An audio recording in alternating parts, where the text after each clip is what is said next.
Or, the little glass slipper. There was, many years ago, a gentleman who had a charming lady for his wife. They had one daughter only, who was very dutiful to her parents. But while she was still very young, her mama died, to the grief of her husband and daughter. After a time, the little girl's papa married another lady. Now this lady was proud and haughty, and had two grown-up daughters as disagreeable as herself, so the poor girl found everything at home changed for the worse. But she bore all her troubles with patience, not even complaining to her father, and, in spite of her hard toil, she grew more lovely in face and figure every year. Now the king's son gave a grand ball, and all persons of quality were invited to it. Our two young ladies were not overlooked. Nothing was now talked of but the rich dresses they were to wear. At last the happy day arrived. The two proud sisters set off in high spirits. Cinderella followed them with her eyes until the coach was out of sight. She then began to cry bitterly. While she was sobbing, her godmother, who was a fairy, appeared before her. "Cinderella," said the fairy, "I am your godmother, and for the sake of your dear mamma I am come to cheer you up, so dry your tears. You shall go to the grand ball tonight, but you must do just as I bid you. Go into the garden and bring me a pumpkin." Cinderella brought the finest that was there. Her godmother scooped it out very quickly, and then struck it with her wand, upon which it was changed into a beautiful coach. Afterwards, the old lady peeped into the mouse-trap, where she found 6 mice. She tapped them lightly with her wand, and each mouse became a fine horse. The rat trap contained 2 large rats. One of these she turned into a coachman, and the other into a postilion. The foot old lady then told Cinderella to go into the garden and seek for half a dozen lizards. These she changed into 6 footmen, dressed in the gayest livery. When all these things had been done, the kind godmother, touching her with her wand, changed her worn-out clothes into a beautiful ball dress embroidered with pearls and silver.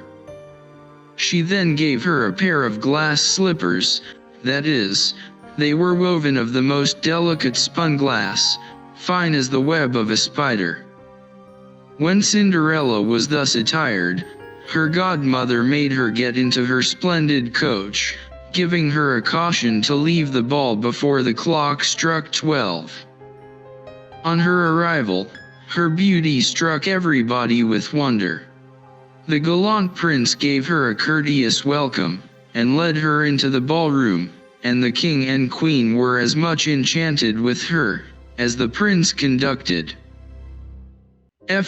Cinderella to the supper table, and was too much occupied in waiting upon her to partake of anything himself. While seated, Cinderella heard the clock strike 11:15. She rose to leave, the prince pressing her to accept an invitation for the ball on the following evening. On reaching home, her godmother praised her for being so punctual, and agreed to let her go to the next night's ball. Although she seemed to be tired, her sisters, instead of showing pity, teased her with glowing accounts of the splendid scene they had just left, and spoke particularly of the beautiful princess. Cinderella was delighted to hear all this, and asked them the name of the princess, but they replied, nobody knew her.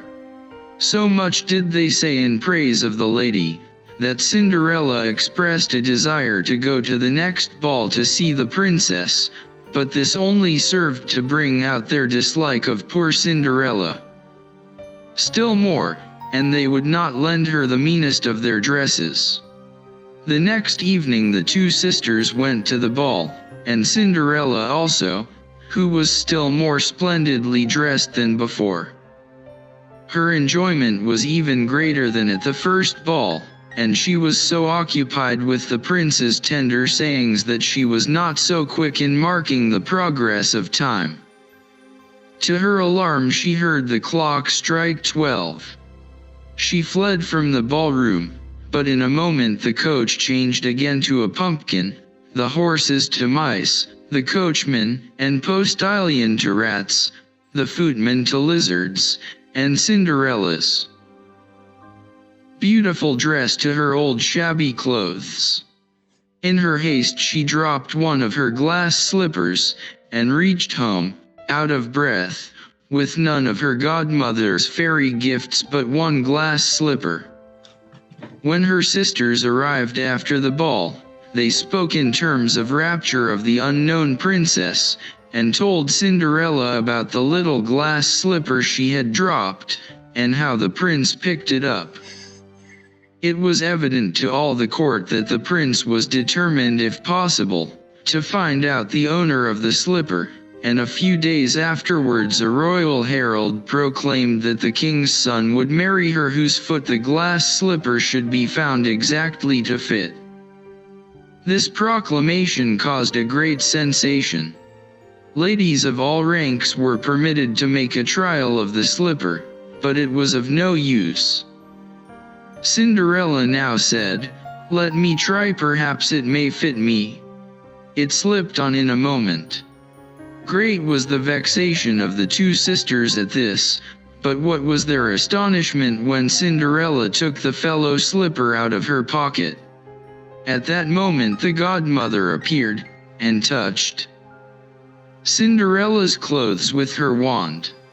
Her sisters then saw that she was the beautiful lady they had met at the ball, and, throwing themselves at her feet, craved her forgiveness.